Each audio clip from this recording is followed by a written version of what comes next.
नमस्कार. मी सुधाकर नातू आपल्यासमोर यूट्यूब मुन्सन ग्रँडसन या माझ्या चॅनेलमध्ये मी मुक्त संवाद या विभागामध्ये मधून वैचारिक कौटुंबिक अशा विषयांवर व्हिडिओ देखील सादर करत असतो. नुकताच मी एक व्हिडिओ जन्मगाठी विवाह या संबंधी कशी मिसफिट उदाहरणे आपल्याला पाहायला मिळतात आणि त्याची परिणती घटस्फोटात कशी होते ते आपण पाहिले होते. आज मी एक वेगळाच विषय घेणार आहे. जणू काही 36 गुणी जोडी असल्यासारख्या काही जोडप्यांची ही कहाणी आहे. पुष्कळदा आपल्याला आढळतं की पुरुष हा घरामध्ये आर्थिक बाजू सांभाळतो, तर कौटुंबिक आणि घराची सर्व मॅनेजमेंट ही स्त्री सांभाळते. पण काही उदाहरणं अशी आढळतात की ज्यामध्ये त्या कुटुंबातल्या त्या जोडप्यामधल्या स्त्रिया आपल्या पतीच्या आमचे गुण नीट जाणून घेऊन त्याला प्रोत्साहन देण्यासाठी पूर्णपणे सहकार्य करते आणि स्वतः घराची जबाबदारी त्याचप्रमाणे बाहेरची आर्थिक बाजू सांभाळण्याची जबाबदारी देखील ती घेत असते. नवरा देखील काही ना काही प्रकारे आर्थिक बाजू सांभाळत तर असतोच, परंतु पुष्कळदा तो आपल्या आवडता असा जो विषय आहे, छंद आहे, त्यामध्ये पूर्ण लक्ष घालतो आणि त्यामध्येच त्याची प्रगती होत जाते. अशा तऱ्हेने स्त्रियांच्या एकंदर पाठिंब्यावर, प्रोत्साहनावर, पूर्ण अशा सहकार्यावर जे काही दिग्गज आपल्या कार्यामध्ये यश मिळवत झाले त्यांची ही छोटीशी ओळख. आणि त्याला कारण म्हणजे नुकताच मी एक दिवाळी अंक वाचला, ऋतुरंग. त्यामध्ये आपलं माणूस या सदरात आज विनय सहस्रबुद्धे हे नाव भाजपचे खास वरिष्ठ नेते खासदार म्हणून माहीत आहे.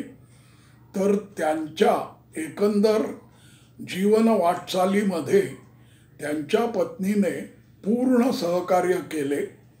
त्यांनी स्वतःची असलेली कॉर्पोरेट नोकरी सोडून रामभाऊ म्हाळगी ही संस्था पूर्णपणे सांभाळण्यात, उभी करण्यात आणि नावाजोपाला येण्यात प्रचंड असं योगदान दिलं.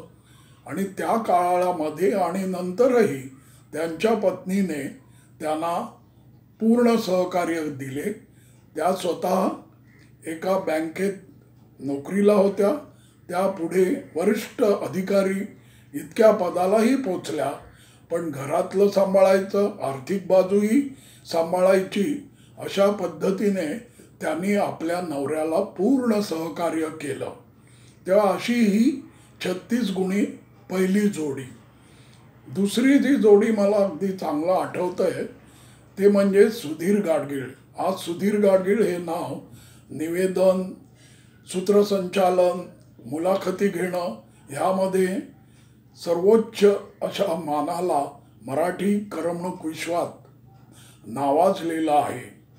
ते पहिल्यांदी पत्रकार होते आणि लेखन करत असत. किर्लोस्कर मासिकात संपादकीय विभागात ते होते. पण अशा वेळेला त्यांना एक नवीन असा मार्ग मिळाला आणि तो म्हणजे हा निवेदन करणे, सूत्रसंचालन करणे, मुलाखती घेणे. आणि त्यावेळेला त्यांच्या पत्नीने ज्या नोकरी करत होत्या त्यांनी त्यांना पूर्ण सहकार्य केले. त्यांनी सांगितले, तुम्ही नोकरी सोडा, मी पूर्ण काही घरचं सांभाळते.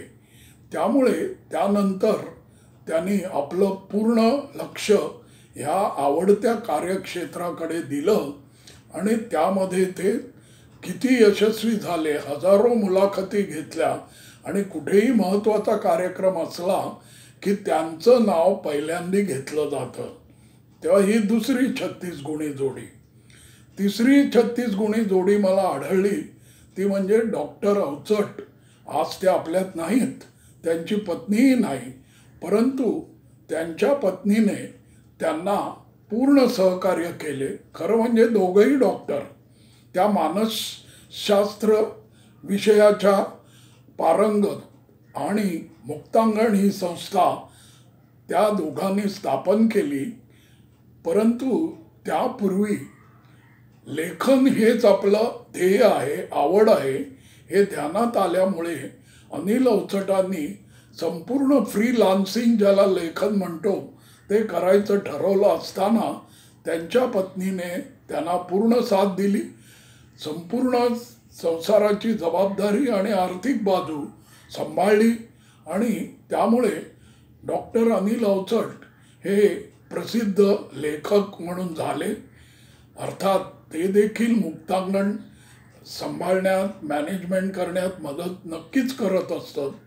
परंतु संसारामध्ये स्त्रीच्या अशा जाणीवपूर्वक प्रोत्साहनामुळे माणसाला हुरूप चढतो आणि तो आपले सर्वस्व आपल्या आवडत्या अशा विषयात देतो आणि खूप खूप प्रगती करतो. हे ते उदाहरण आहे. कारण शेवटी आपल्याला जे आवडतं ते जर आपल्याला करायला मिळालं आणि ते करता करता तेच जर आपला जीवनाचा श्रेयस प्रेयस भाग झालं तर त्यामध्ये आपण खूप प्रगती करू शकतो. छोटीशी उरलेली काही उदाहरणं ती म्हणजे डॉक्टर केतकर ज्यांनी ज्ञानकोश निर्माण केला. त्यांच्या परदेशी देशातल्या असलेल्या स्त्री बायकोने त्यांना पूर्ण सहकार्य केले. परकीय अशी जी काही बायको म्हणून त्या होत्या त्याची कुठेही जाण न देता पूर्ण सहकार्य करून संसारामध्ये त्यांना साथ दिली आणि ज्ञानकोशासारखं अत्यंत कठीण गहन असं कार्य करण्यास पूर्ण मदत केली, प्रोत्साहन दिले आणि आपली बाकी आर्थिक बाजू, संसाराची बाजू त्याने पूर्णपणे सांभाळली. तेव्हा हे देखील एक उदाहरण घेण्यासारखं आहे. आणि खरोखर अशी जी काही जोडपी असतात त्यांचं कौतुक करावंसं वाटतं. कारण शेवटी म्हटलंच आहे की behind a successful man there is always a woman. आणि ते तुम्हाला ह्या ज्या काही उदाहरणांमध्ये मी आपल्याला सांगितलं त्यावरून तुम्हाला लक्षात आलं असेल की स्त्रीने जर तुम्हाला पूर्ण सहकार्य केले, तीच जर तुमची बायको, हीच जर तुमची स्फूर्तिदेवता झाली तर तुम्हाला आपल्या आवडत्या क्षेत्रात गगनबहारी भरारी घेता येते.